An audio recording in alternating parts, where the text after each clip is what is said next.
کلمہ اسلام یعنی کلمہ طیبہ. سبحان اللہ. کلمہ طیبہ یا کلمہ شہادت کے فضائل اس قدر ہیں کہ بہت ساری حدیثیں اس کے فضائل میں موجود ہیں. آج کچھ احادیث بھی آپ سنیں گے. یاد رکھیے اسلام کا بنیادی وہ کلمہ ہے یہ کہ جس پر اسلام کی پوری عمارت قائم ہے. یہ کلمہ بلا شبہ جنت میں لے جانے والا عمل بلکہ جنت میں لے جانے والے تمام اعمال صالحہ کی اصل و بنیاد ہے. یعنی اگر کلمہ طیبہ ہی نہیں ہے، ایمان ہی پکا نہیں ہے، اپنے دل سے اللہ اور اس کے رسول کو مانا ہی نہیں ہے، تو پھر باقی اعمال کی کیا حیثیت رہ جاتی ہے؟ تو پتہ چلا کہ کلمہ طیبہ یعنی کلمہ اسلام، جس کو کلمہ شہادت بھی کہا جاتا ہے، یہ تمام اعمال صالحہ کی بنیاد ہے. اور یوں کہا جائے کہ جنت میں جانے والی تمام چابیوں کی اصل بھی یہی ہے. آئیے کچھ احادیث کے ذریعے کلمہ طیبہ کے فضائل سنیے، اور آج ایک نیت کرنی ہے کہ دل کی گہرائیوں کے ساتھ کلمہ طیبہ کا ورد کرتے رہیں. ذرا فضائل تو سنیں اور ایمان تازہ کریں. حضرت عبادہ بن صامت رضی اللہ تعالیٰ عنہ سے روایت ہے اور یہ مشکات شریف کی حدیث ہے.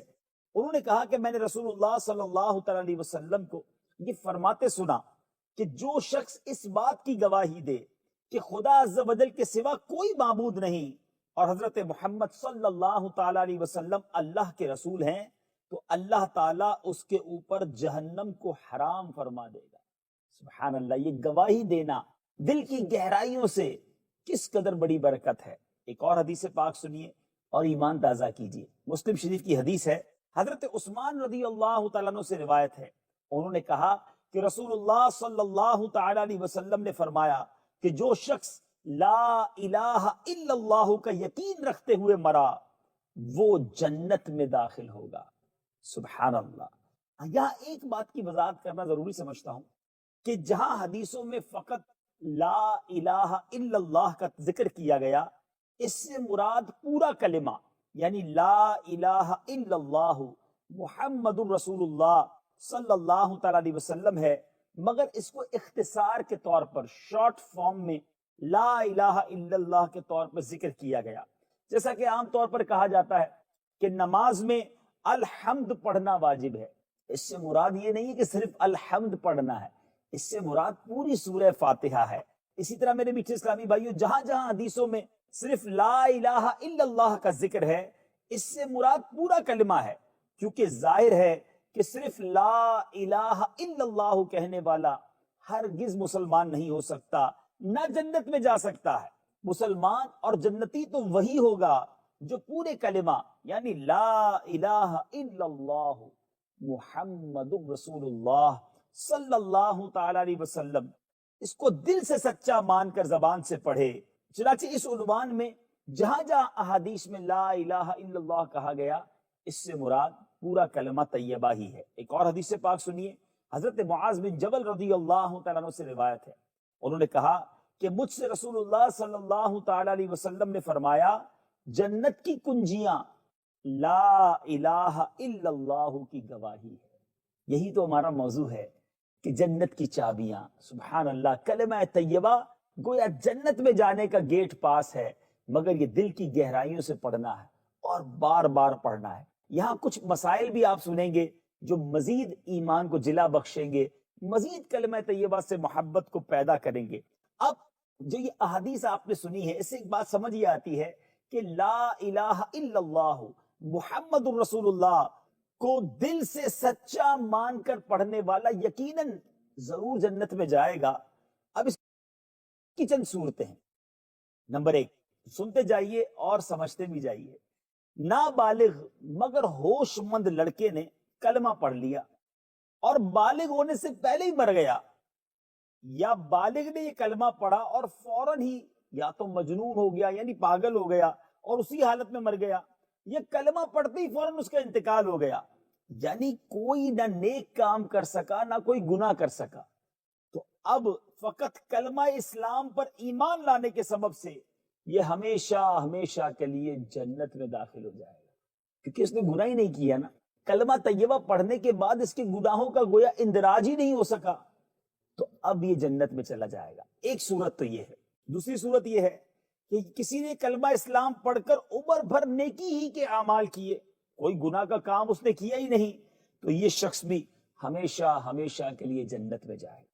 تیسری صورت کیا ہے کہ کسی شخص نے کلمہ پڑھ کر کچھ نیک اعمال کیے اور کچھ گناہ کے کام بھی کر ڈالے، یعنی ہم جیسا اگر کوئی گناہگار بندہ ہے تو فرمایا کہ مگر مرتے دم تک اس کلمے پر قائم رہا تو اگر اس شخص کو توبہ نصیب ہو گئی تو بھی یہ ہمیشہ ہمیشہ کے لیے جنت میں جائے گا، اور اگر یہ شخص توبہ نہ کر سکا تو پھر اس کا معاملہ خداوند کریم کی مرضی پر ہے۔ اگر خداوند تعالیٰ چاہے تو اپنے فضل و کرم سے اس کے گناہوں کو معاف فرما دے گا اور اس کو ہمیشہ ہمیشہ کے لیے جنت میں داخل فرما دے گا، اور اگر چاہے تو اس کے گناہوں کے لیے اس کو جہنم کا عذاب دے، پھر اس کو جہنم سے نکال کر جنت میں داخل کر دے گا۔ اچھا، ایک اور صورت جو سمجھ آتی ہے، بہرحال کلمہ اسلام پر ایمان رکھنے والا ہمیشہ ہمیشہ کے لیے، ایک بات تو طے ہے کہ جہنم میں ہمیشہ ہمیشہ کے لیے وہ نہیں رہ سکتا، بلکہ وہ کبھی نہ کبھی ضرور جنت میں جائے گا، اس لیے کہ کلمہ اسلام جنت کی کنجیوں میں سے ایک اعلیٰ درجے کی کنجی، بلکہ جنت کی تمام کنجیوں کا دار و مدار اس پر ہے۔ جنت میں پہنچانے والی سڑکوں میں یہ سب سے بڑی سڑک بلکہ یہی شاہراہ ہے۔ اے میرے بیچو پیارے اسلامی بھائیوں، اب کلمہ اسلام یعنی کلمہ طیبہ پڑھنے کا ثواب کتنا ہے؟ بہت سارے اذکار ہم کرتے ہیں اور کرنا بھی چاہیے، مگر کلمہ طیبہ سبحان اللہ، حدیث پاک سنیے اور ایمان تازہ کیجیے۔ اور ترمذی شریف کی حدیث ہے کہ قیامت کے دن ایک شخص کو اللہ تعالیٰ تمام مخلوق کے سامنے کھڑا کر کے اس کے نامہ اعمال کے 99 دفتر کھولے گا، اور ہر دفتر اس کی حد نگاہ کے برابر لمبا چوڑا ہوگا۔ پھر باری تعالیٰ فرمائے گا کیا تجھ کو ان اعمال سے انکار ہے؟ کیا نامہ اعمال لکھنے والے فرشتوں نے تجھ پر کچھ ظلم کیا ہے؟ تو وہ کہے گا نہیں ہے میرے پروردگار۔ پھر باری تعالیٰ فرمائے گا کیا تجھ کو کوئی عذر درپیش ہے، کوئی آرگیومنٹ ہے، کوئی عذر ہے؟ کہے گا نہیں میرے پروردگار۔ اللہ عز و جل فرمائے گا کیوں نہیں، تیری ایک نیکی ہمارے پاس موجود ہے اور تجھ پر کوئی ظلم نہیں ہوگا۔ تو پھر ایک پرچہ نکالا جائے گا جس میں اشہد ان لا الہ الا اللہ واشہد ان محمد رسول اللہ لکھا ہوگا، اور اس کے بعد اللہ تعالیٰ حکم دے گا اے شخص تو اپنے نامہ اعمال تولنے کی جگہ حاضر ہو جا۔ تو وہ شخص عرض کرے گا کہ اے اللہ عز و جل، بھلا اتنے سارے دفتروں کے سامنے، اتنے سارے گناہوں کے سامنے اس چھوٹے سے پرچے کی کیا حقیقت ہے؟ تو اللہ تعالیٰ فرمائے گا کہ تو میزان عمل کے پاس جا کر وزن کرا لے، اور یاد رکھ تیرے اوپر کوئی ظلم نہیں کیا جائے گا۔ حضور اکرم صلی اللہ تعالیٰ علیہ وسلم نے ارشاد فرمایا کہ اس وقت ان تمام نامہ اعمال کے دفتروں کو میزان عمل کے ایک پلڑے میں رکھا جائے گا اور وہ پرچہ دوسرے پلڑے میں رکھا جائے گا، اور جب وزن کیا جائے گا تو تمام دفتروں کے انبار ہلکے پڑ جائیں گے اور وہ پرچہ بھاری ہوگا۔ ظاہر ہے بھلا خدا کے نام کے سامنے اللہ عز و جل کے نام کے مقابلے میں کون سی چیز بھاری ہو سکتی ہے؟ کلمہ طیبہ بھی تمہاری زبانوں پہ پڑھنا آسان ہے، اس کو اتنا عادی بنا لو، اتنا عادی بنا لو زبان کو کلمہ طیبہ کا، کہ جب زبانیں بھاری ہو جائیں، سکرات کا عالم طاری ہو، اس وقت زبان سے الفاظ مشکل سے ادا ہوں گے، لیکن چونکہ تمہاری زبان کلمہ پڑھنے کی عادی ہوگی، اس وقت بھی زبان پر کلمہ طیبہ جاری ہو جائے گا۔ اور ایک لاجیکلی مثال دیتا ہوں میرے بدر چل کے ناظرین، بعض اوقات آپ نے دیکھا ہوگا کہ جن کی زبان پر کلمہ طیبہ ہو، یا رسول اللہ کی صدائیں ہوں، یا غوث اعظم وہ کہنے کے عادی ہوں، تو جب کبھی کوئی مشکل مرحلہ آتا ہے نا، ایکسیڈنٹ ہوتے ہوتے انسان کا رہ جاتا ہے، کوئی جھٹکا لگتا ہے، کوئی تکلیف پہنچتی ہے، تو بے ساختہ انڈیلیبریٹلی اس کی زبان سے کلمہ طیبہ نکل آتا ہے، یا رسول اللہ کی صدا نکل آتی ہے، یا غوث اعظم کی صدا نکلتی ہے۔ ایسا ہوتا ہوگا آپ کے ساتھ، ہوا ہے نا آپ کے ساتھ؟ جن کے ساتھ ہوا ہے وہ سر ہلا رہے ہوں گے۔ کیوں؟ ہماری یہ پڑھنے کی عادت ہے، ہمیں پتہ ہے مشکل وقت میں یہ اچھے کلمات ادا کرنے ہیں، لیکن جن لوگوں کی معاذ اللہ گالیاں دینے کی عادت ہے، بری باتیں کرنے کی عادت ہے، ہم نے دیکھا ہے وہ گر بھی جاتے ہیں نا، یا دھکا بھی لگ جاتا ہے، یا اللہ نہ کرے ایکسیڈنٹ بھی ہوتا ہے، تو ان کی زبان سے گالی نکلتی ہے، ان کی زبان سے کوئی برا کلمہ ہی نکلتا ہے۔ یار ایسے وقت تو انسان کو توبہ کرنی چاہیے کہ مرتے مرتے بچاؤں۔ بات وہی ہے کہ زبان عادی کس چیز کی ہے. آج اس پہلے سلسلے میں ایک نیت میں بھی کرتا ہوں، آپ بھی کر لیں کہ صبح و شام جتنا ہو سکا کلمہ طیبہ کا ورد کروں گا. میرے اسلام کا دار و مدار اس پر ہے کہ میں دل کی گہرائیوں سے اپنے اللہ پر اور اس کے پیارے نبی صلی اللہ تعالی علیہ وسلم پر ایمان لاؤں، ان کا ذکر کروں، ان کا تذکرہ کرتا رہوں اور اس گواہی کو بار بار دہراتا رہوں. اللہ پاک مجھے بھی کلمہ طیبہ کا ورد کرنا نصیب فرمائے. مفسرین نے فرمایا کہ عوف بن مالک اشجعی رضی اللہ تعالیٰ عنہ کے ایک فرزند جن کا نام سالم تھا مشرکوں نے، غیر مسلموں نے گرفتار کر دی. تو عوف بن مالک رضی اللہ تعالیٰ عنہ بارگاہ رسالت میں حاضر ہوئے اور اپنی مفلسی اور فاقہ مستی کی شکایت کرتے ہوئے عرض کی کہ مشرکوں نے میرے بچے کو گرفتار کر لیا، جس کے صدمے سے اس کی ماں بے حد پریشان ہے. تو اس سلسلے میں اب مجھے کیا کرنا چاہیے؟ پیارے آقا علیہ الصلوۃ والسلام نے فرمایا تم صبر کرو اور پرہیزگاری کی زندگی بسر کرو، اور تم بھی بکثرت ولا حول ولا قوت الا باللہ العلی العظیم پڑھا کرو، اور بچے کی ماں کو بھی تاکید کر دو کہ وہ بھی کثرت سے یہ وظیفہ پڑھتی رہے. یہ سن کر عوف بن مالک اپنے گھر چلے گئے اور اپنی بیوی کو بھی وظیفہ بتا دیا. دونوں میاں بیوی اس وظیفے کو کثرت سے پڑھنے لگے. اسی درمیان میں وظیفے کا یہ اثر ہوا کہ ایک دن جو مشرکین تھے، کفار تھے، سالم کی طرف سے غافل ہو گئے، ان کی بیٹی کی طرف سے. اب وہ موقع پا کر ان غیر مسلموں کی قید سے نکل بھاگے اور چلتے وقت ان مشرکوں کی 4000 بکریاں اور 50 اونٹوں کو بھی ہاک کر ساتھ لیا. اپنے گھر پہنچ کر دروازہ کھٹکھٹایا. ماں باپ نے دروازہ کھولا تو حضرت سالم موجود تھے. ماں باپ بیٹے کی ناگہاں ملاقات سے بے حد خوش ہوئے اور عوف بن مالک نے پیارے آقا علیہ الصلوۃ والسلام کو اپنے بیٹے کی سلامتی کے ساتھ قید سے رہائی کی خبر سنائی اور یہ سوال بھی پوچھا کہ حضور یہ بکریاں اور اونٹ ان غیر مسلموں کی لے کر آ گئے ہیں، کیا یہ ہمارے لیے حلال ہیں؟ پیارے آقا علیہ الصلوۃ والسلام نے ان کو اجازت دے دی کہ وہ اونٹوں اور بکریوں کو جس طرح چاہیں استعمال کریں. سبحان اللہ، اللہ نے قید سے بھی رہائی دے دی اور میٹھے اسلامی بھائیوں بہت سارا مال بھی انہیں ہاتھ آیا. اللہ سے ڈرے، اللہ اس کے لیے نکلنے کا راستہ بنا دے گا اور اسے وہاں سے روزی دے جہاں اس کا گمان بھی نہ ہو، اور جو اللہ پر بھروسہ کرے تو وہ اسے کافی ہے. بے شک اللہ اپنا کام پورا کرنے والا ہے. بے شک اللہ نے ہر چیز کے لیے ایک اندازہ مقرر کر رکھا ہے. حدیث پاک میں آیا کہ رسول اللہ صلی اللہ تعالی وسلم نے فرمایا ہے کہ ایک ایسی آیت جانتا ہوں کہ لوگ اس آیت کو لے لیں تو یہ آیت لوگوں کو کافی ہو جائے گی.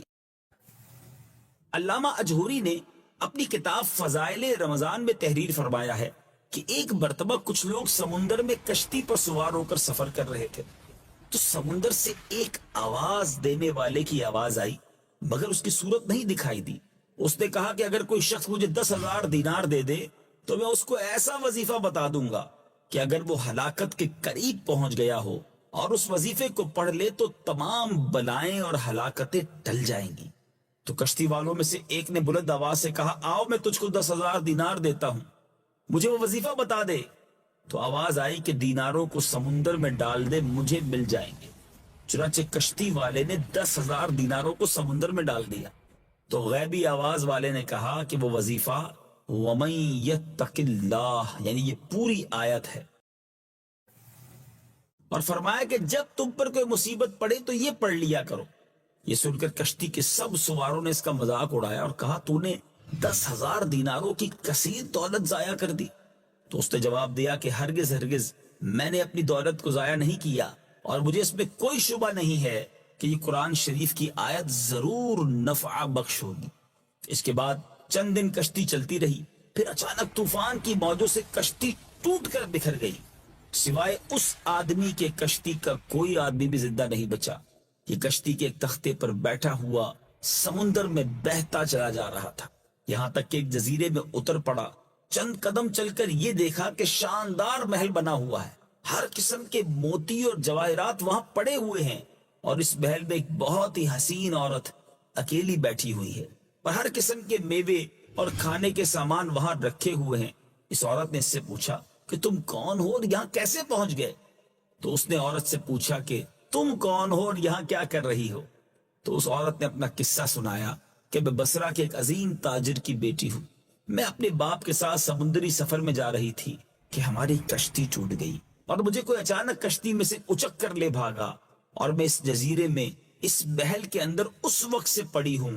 ایک شیطان ہے جو مجھے اس محل میں لے آیا ہے، وہ ہر 7ویں دن یہاں آتا ہے اور میرے ساتھ قربت کرتا ہے، اور آج اس کے یہاں آنے کا دن ہے، لہذا تم اپنی جان بچا کر یہاں سے بھاگ جاؤ ورنہ وہ آ کر تم پر حملہ کر دے گا۔ ابھی اس عورت کی گفتگو ختم بھی نہیں ہوئی تھی کہ ایک دم اندھیرا چھا گیا۔ تو عورت نے کہا کہ جلدی بھاگ جاؤ، وہ آ رہا ہے ورنہ وہ تم کو ضرور ہلاک کر دے گا۔